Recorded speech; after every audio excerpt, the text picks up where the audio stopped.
This is the Unrationed Podcast. My name is Evan Chasteen. I'm Josh Randa. So I'm doing last name today. I'm Tony Albrecht. Yes. And we begin every episode the same way, which is sharing our wild moments. Wild moments are times throughout the week that we tap into that thing within us that feels a little wild. That's the first way I've described it like that. I still would like to have a very clear description of what a wild moment is. Maybe that's what makes it wild, though, is that there's no definition for it. Tony, what's your wild moment for the week?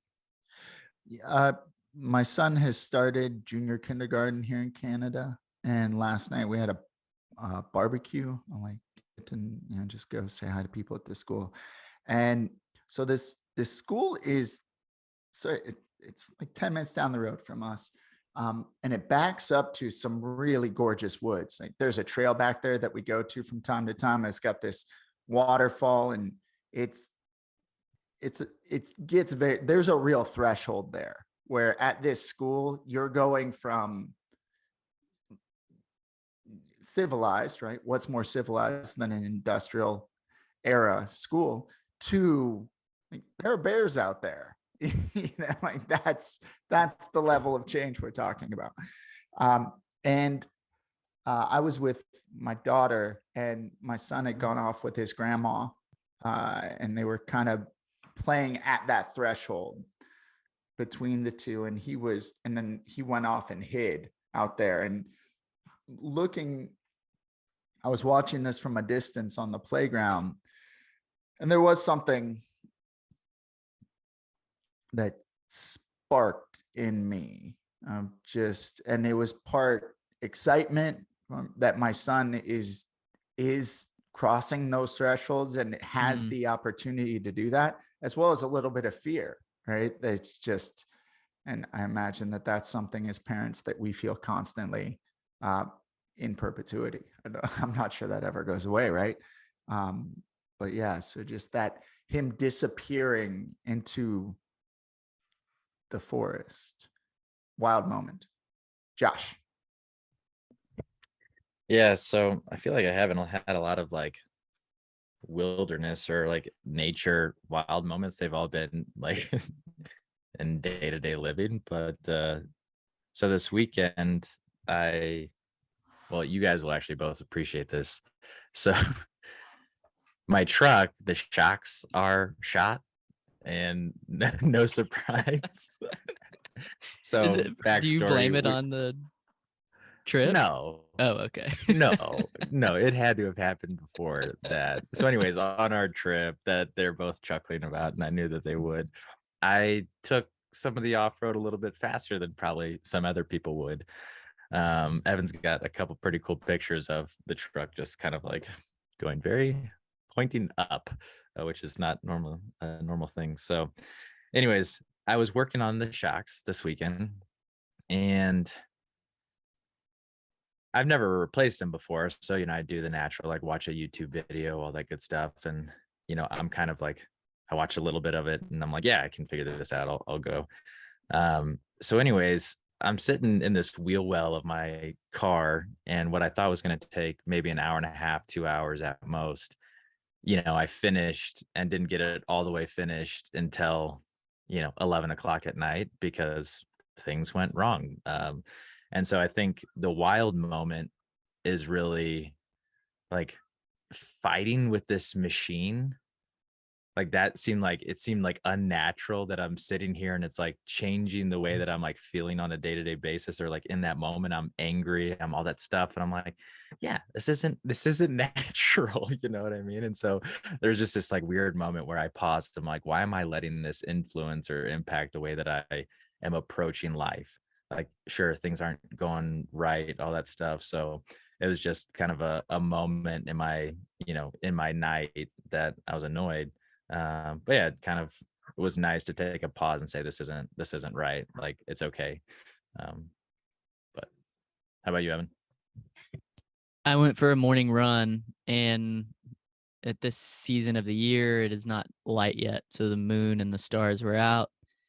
I think it wasn't too early, maybe 6 o'clock, but it was still very dark, and just ran through my neighborhood. And I've run through my neighborhood, put many miles in this neighborhood over the last 6 months. And it was very different than any daytime run. And the same noises that I hear during the day had a different impact on me hearing them when it was dark out.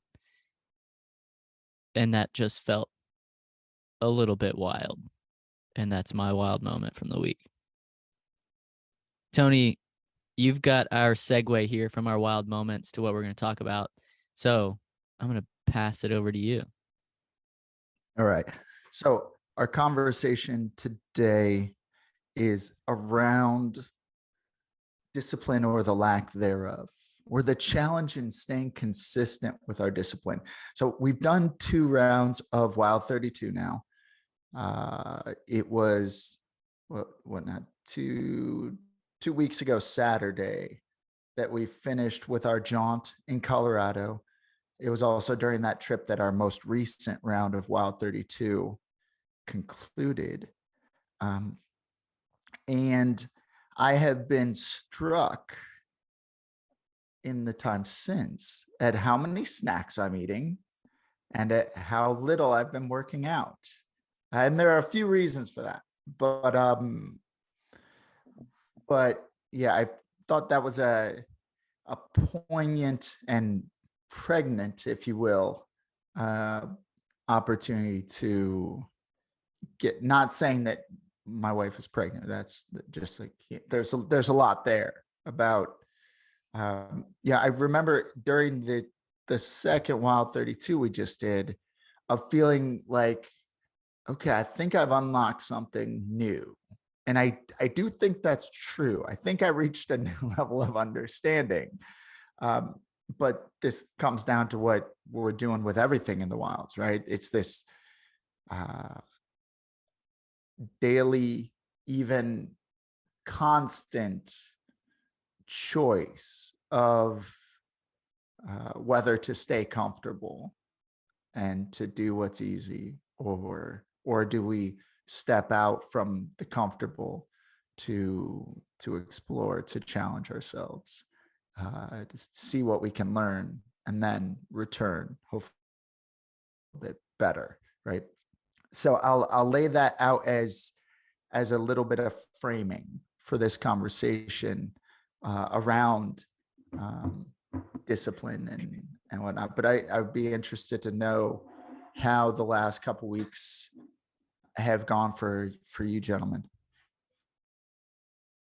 I feel very similarly in that there's a very clear lack of discipline. And as you were talking, I was thinking it almost seems as though the return home is a journey of disorientation in and of itself. So we talk often about this loop, if you will, of orientation, disorientation, reorientation. In the context of what we just did, which was an unrationed event, our inaugural unrationed event, where we went to Colorado, hiked around 40 miles up a 14,000 foot peak, and then out over 2 days. That was a disorientation that was separate from our everyday lives.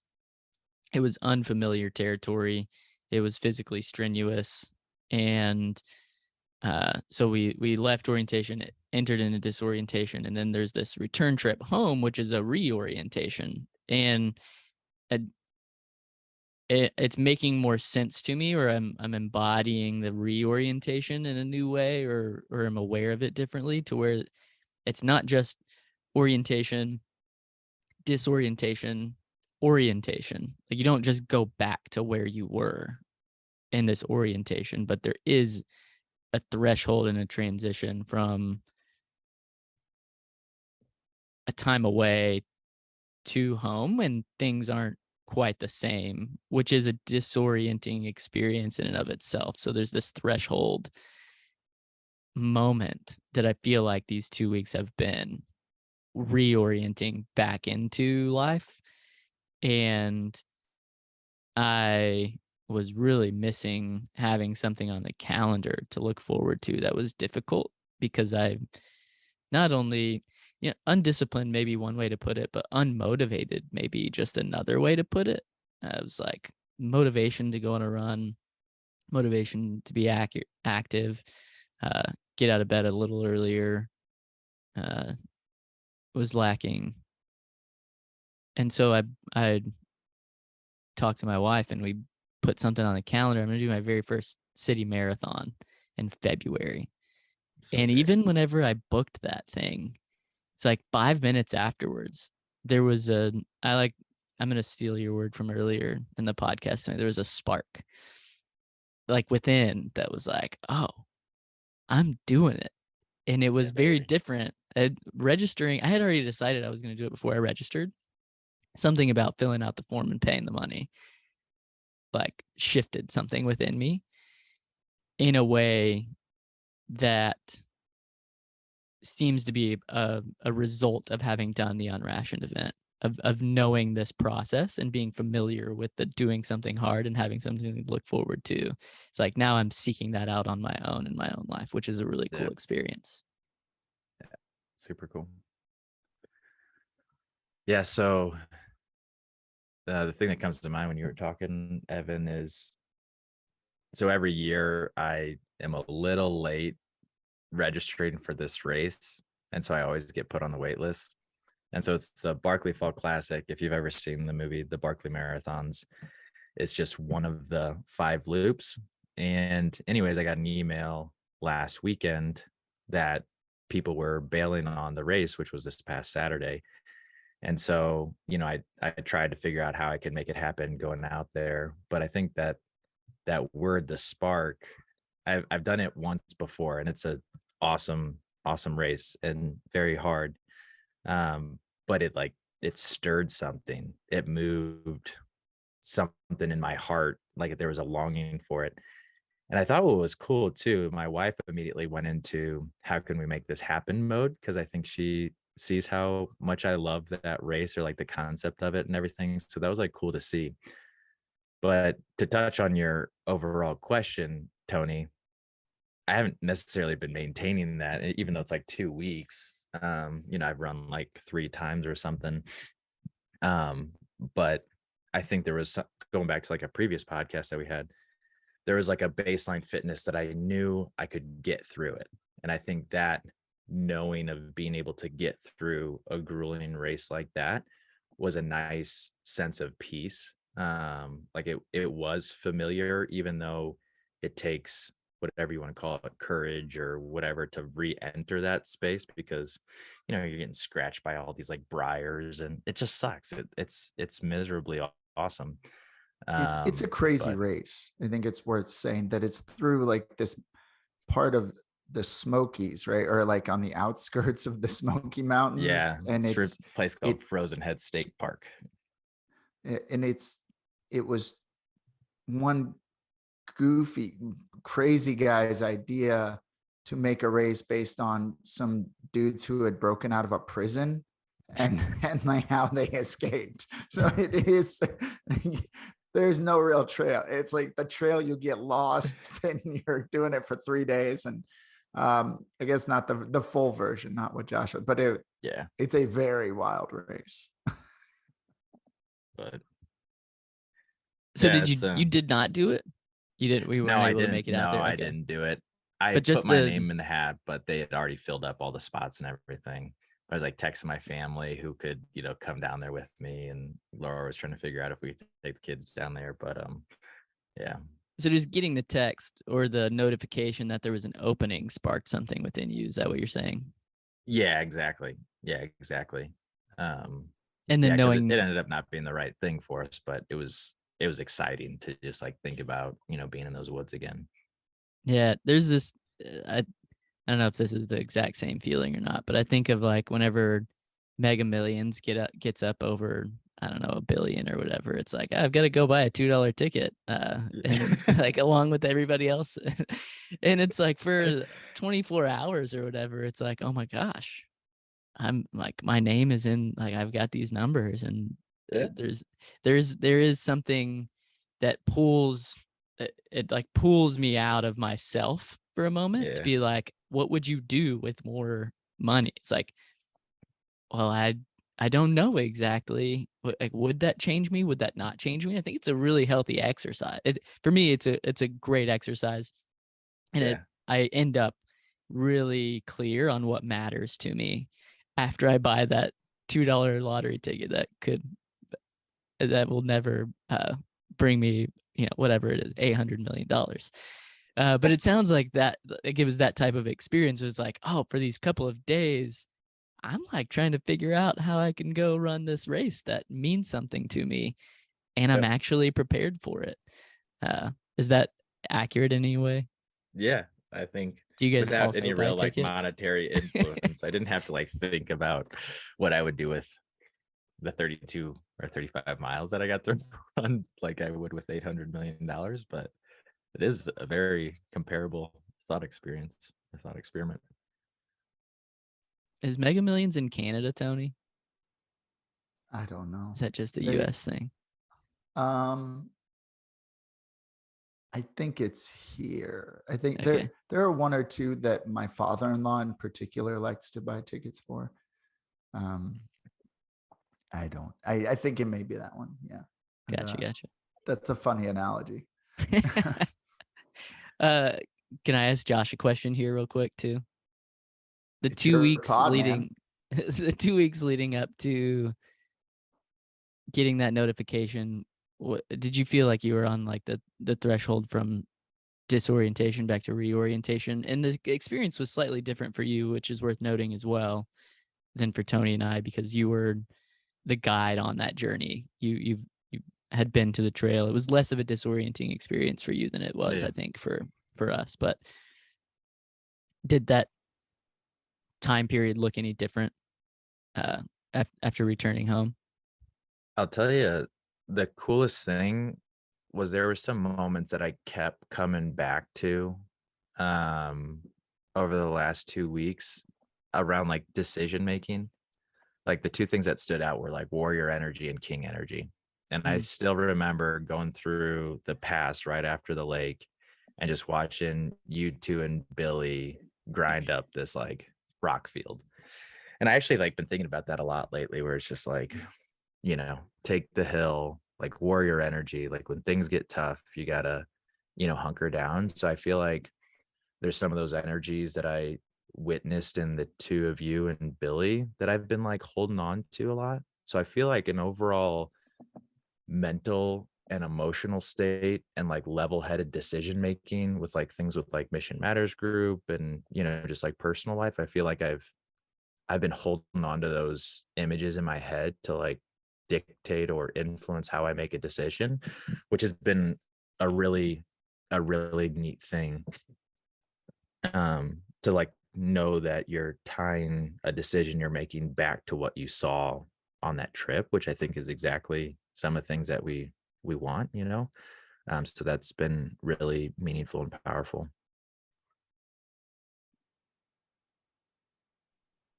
On our website, whenever you go to it on the homepage, it says "Step into a wild place, return changed," which I've been wondering if it's that's too bold of a statement, uh, because that's a like change is a big promise, like Mhm. to offer somebody. Tony's giving me the face again whenever he's like, "I don't know what you're saying," or "I have a question." Tony, what are you thinking? Oh man, you didn't finish your thought though. Tony, quit Okay, making that look. so the promise of change is a big one, and there are times with wilds or just personally that I feel ill-equipped or not worthy sounds like too big of a word, but not worthy of guiding somebody on that journey of change. It's like I've got a lot of work to do myself. So I often think about that on our site. That's like, are we really offering something or guiding men to a place where they can do work and then return changed? And I think I'm more confident in the experience being the thing that does the changing, that has less to do with me, my ego trying to take credit for any change that happens. And I just don't know that you could get out into the wilderness for 2 days and do something like that and not. I mean, there's a chance, but it at least has an impact, and I think that's where change starts, like doing something impactful or engaging with something impactful in a disorienting way. Did I get us off track there, Tony? What were you gonna say whenever your face was doing the? Oh, I had some audio issues where Spotify popped on for some reason automatically, and I'm like, that's what that was. Deal. Tony actually Josh, just drops sound bites in, like he just has sound bites queued up whenever Evan asks him a question, just from other podcasts. Is that what you're doing? that's precisely, yeah. Oh, okay. Did you have a reaction to that, Josh? You looked like you were about to say something. Yeah, I mean, I think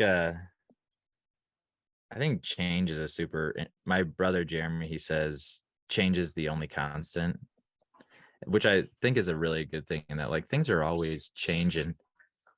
I have two little ones right next to me asking for coconut water. 1 second, Tony, you want to share your thought, and then I'll share my thought. For sure. Evan, what you were saying that the questioning of guidance and what that looks like in our context with what we're talking about doing is somehow I've been thinking a lot about. And the Colorado trip was a really cool example of that, where that Josh's role was to understand the route, to understand the territory, the logistics, like how we were going to get there and make sure everything was accounted for, the risks involved, how to mitigate those, how to account for if something does go a little sideways.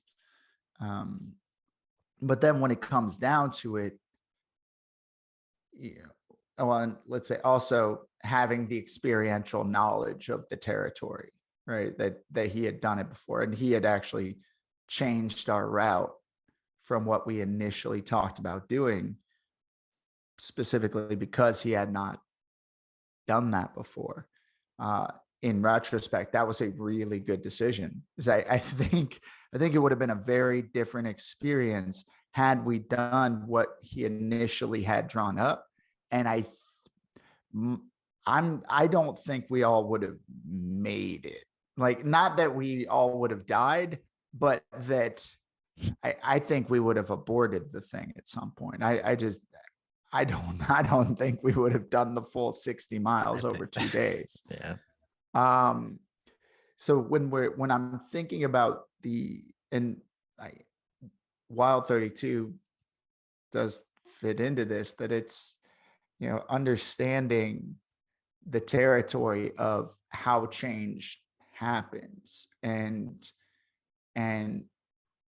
recognizing that, we do have the ability to put structure around that experience in the way that Josh put structure around the experience. But ultimately, like, the real crux of the thing, the real bitch of the thing, if I can use the technical term, is we each have to walk the path ourselves. There's no alternative to showing up and doing the work to get to, and it's not to get the specific desired result, is there's no guarantee about what's going to happen. It's, the putting in the work that creates the conditions where change can happen. And I think we've got a pretty good beat on that. Like, I think we have a pretty good understanding among the three of us, based on our own lives and our own personal and professional journeys to do that. So I'm offering a note of support to you and to myself as well on that front. Josh, I think that's really good. What are you gonna say, Evan? when you were on the trail, you talked about a man in a river, and that quote Oh, yeah. came to mind as Tony was talking about all that, and it was something that I thought about several times every time we crossed a stream or a river, filled up our water bottles. Would you say I feel like I would butcher it or not get it right? Yeah. The same man never crosses a river twice, because it's not the same man and it's not the same river. It's pretty good. Yeah. And I along didn't those come up lines, with that. I didn't make that up. yeah, right. I did watch some of the videos from our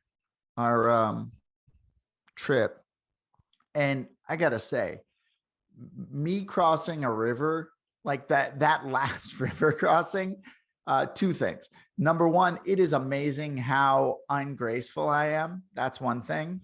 And number two, my son is my son. That, like, watching how he goes, how he approaches these things, where it's not fear, it's a little bit of uncertainty, or lack of confidence in one's ability to effectively execute, that causes hesitation and sort of almost like physical stuttering as you're going through. And I'm like,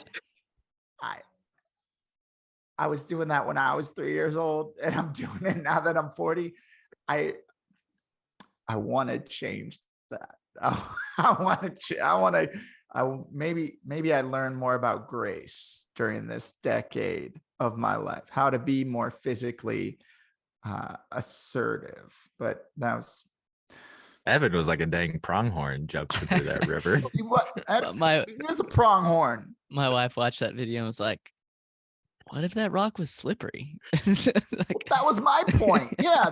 And we talked about it after. It's like, why are none of these wet rocks slippery? What is that about? Yeah. Yeah. If it was slippery, I would have been down. That would have been unfortunate. Yeah. It was very graceful. I've watched that video since, and it's pretty solid. And you're right. You look quite uncertain as you're crossing that river, Tony. Ridiculous. That's real good. Yeah.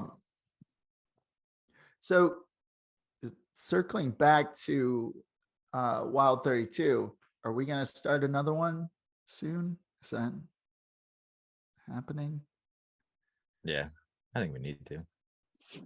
Well, why do you think you need to judge? Because, like, so for me, the structure really is essential, it seems like, and part of why I haven't been working out is just resting my feet, because I am pretty sure that I've got at least one stress fracture.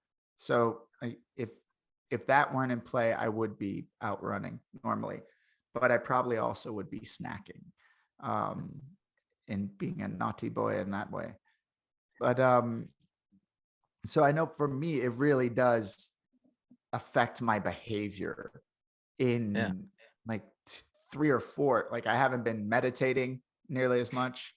And just like the level of,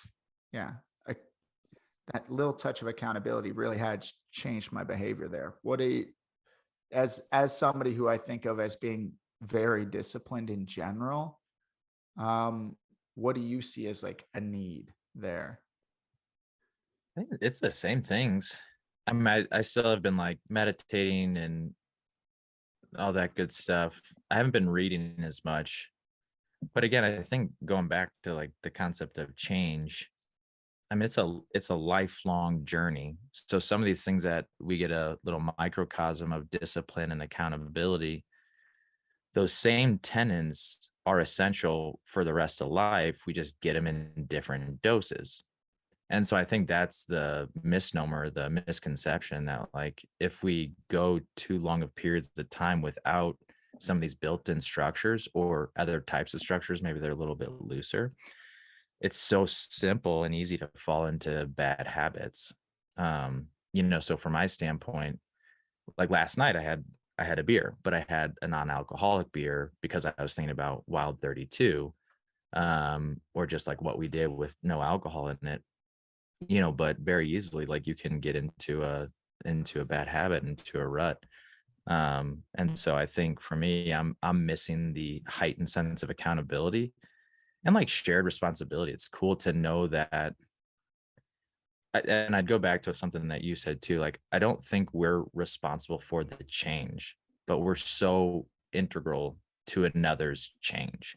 And if we overlook that responsibility, or that effect we can have on somebody through following up, through holding them accountable, through asking hard questions, through doing the work ourselves as an example, I think we overlook our like human responsibility.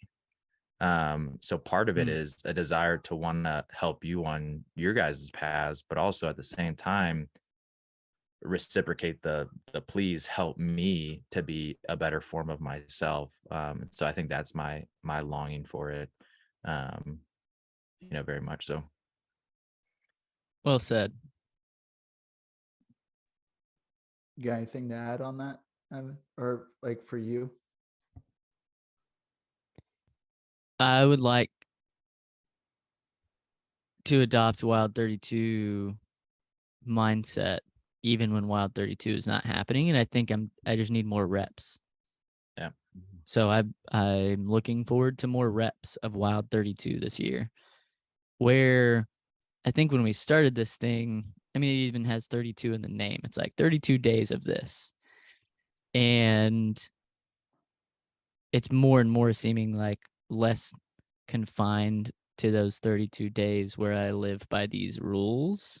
And rules not in the strict, like, you must do this way, but rule is like a guide or a ruler.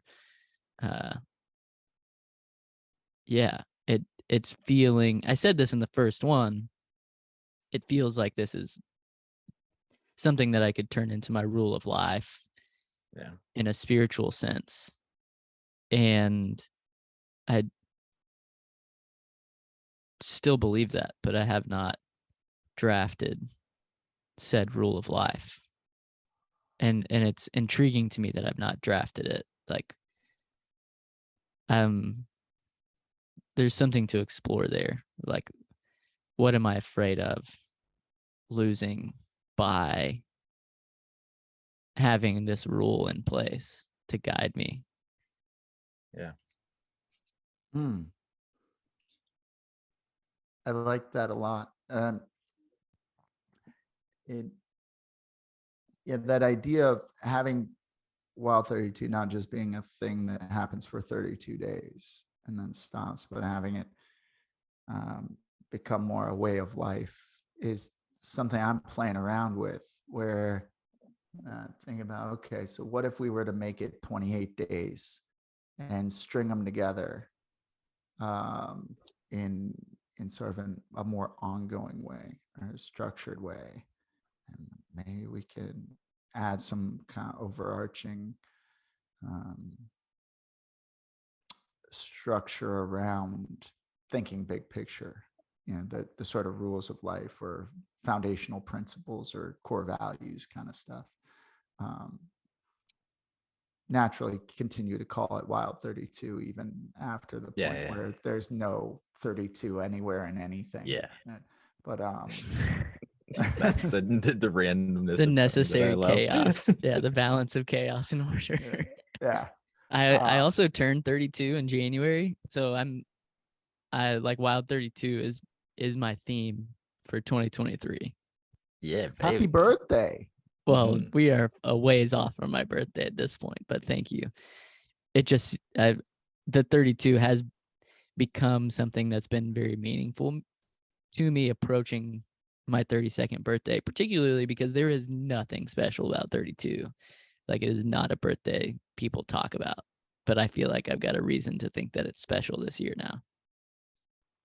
That makes sense. I was going to say it's the year before the Jesus year. Right. 30's big, 33's big, 40's big, 75's big. Yeah. Yeah. Cool. Anyways. Nice. So that we did not define, maybe you were about to do this, when we were going to start our next Wild 32 talking about this, and maybe we don't need to. In fact, why don't we just do this? We've got a spot on our site for people to sign up if they're interested in doing a Wild 32. So let's publish this and see what interest we get. Just in, hey, would you like to join us for a Wild 32? And to do that, go to our website and click Wild 32 in the top. Just enter your email address and we'll be in touch. What were you going to say, Tony? All right. So this is going to come out then we think on September 27th. Yeah. Say Josh has a birthday in 12 days on October 2nd. I do. Is it a big one? It's 30. It's 35. Carl Jung would say that is a big one. It's There's a a lot big of one. Yeah, your dreams are going to start changing, man. Bam. I'm very curious to explore your dreams over this next year as you engage with 35. Me too. Would you share some of your dreams on the podcast? Sure. I'd be happy to. Do you remember your dreams often? I feel like I've been remembering. I had some weird ones last week, but yeah, I will actively try to remember them and write them down so that I can share them on here. That would be, I don't care if anybody listens to the podcast or not at that point. It would just be so fun for me to play. It's probably dangerous, and any psychoanalyst would be like, don't do that. You're not supposed to analyze people's dreams. But an analytical therapist. Yeah. Nice. Okay, so we've got Josh turning 35. Are you proposing in some way that maybe that might kick off our next Wild 32, Tony? More or less, maybe in that neighborhood. So yeah, so maybe we aim for starting in the first week of October at some point. Cool. I like that it ends at that point too, before Thanksgiving and the holidays. So that, I mean, that would just be some guaranteed. Yeah. Like strategic windows where we can feast. Cool. Good deal. Yeah, that's super exciting. Well, thanks for the conversation, gentlemen. And glad we got that figured out. Evan, you want to dismount for us? Yeah. Is there anything else we need to talk about? I don't think so. Not on this one. Other than we got over 100 downloads on our podcast, and like, nice. I think we might be approaching 200 now. I don't have it in front of me, but that's very meaningful to me that the podcast has been downloaded and potentially listened to that many times. So a genuine, heartfelt thank you to you if you are listening to this podcast. Along those lines, we'd love to get to know you in some capacity, ideally in a Wild 32 capacity. We'd like to invite you to join us for Wild 32. Again, wildsandthewoods.com. Click on Wild 32. You can see what it's all about. You can join us for 32 days. And if you sign up for that, you'll have the opportunity to get notifications from us via email about stuff that's going on in 2023, which we've been talking a lot about. We had a solid meeting before recording this podcast about what 2023 is going to look like. So a lot of new things are going to be happening, and the best way to stay in touch or be the first to know about what's happening in 2023 is to sign up for our email list, which you can do again on our website. If you're not already connected with Tony on LinkedIn, I highly recommend you connect with Tony on LinkedIn as well, which probably all of our listeners have come from Tony's LinkedIn at this point. He's just such a good connection. He's a really good. Yeah. He does have a book. He just wrote. How many copies of that book have you sold? Like 102 now. Congratulations. I'm blown away. Yeah. In 2 weeks, that many people, and almost none of whom are because they like me, like, which was when I released the book, that was frankly, that struck me as like the most likely scenario, was that like 95% of the copies that ever get sold are from people who would feel bad if I was like, have you read my book? And they had to say, no, I haven't picked it up yet. Like that struck me as the most likely scenario. So it's been which those really people also amazing. have bought it. It's just a lower percentage is what you're saying than you expected. It is a much lower percentage, and not all of the, because I can't imagine there's 102 people that like you. No, there most certainly aren't. Yeah, it's been very it's been a really interesting experience that after 25 years of wanting to have put a book in the world, that I finally made in the creative arena happen and move, and that the response has been not 9 Amazon reviews so far, which is Nice. That's great. yeah, that was more than I kind of expected. Like, again, I could have seen a world in which that book gets 3 reviews ever, so Evan, thank you for your kind review. Josh, You could be number 10, man. Put them into double digits. Yeah, I'll be number 10.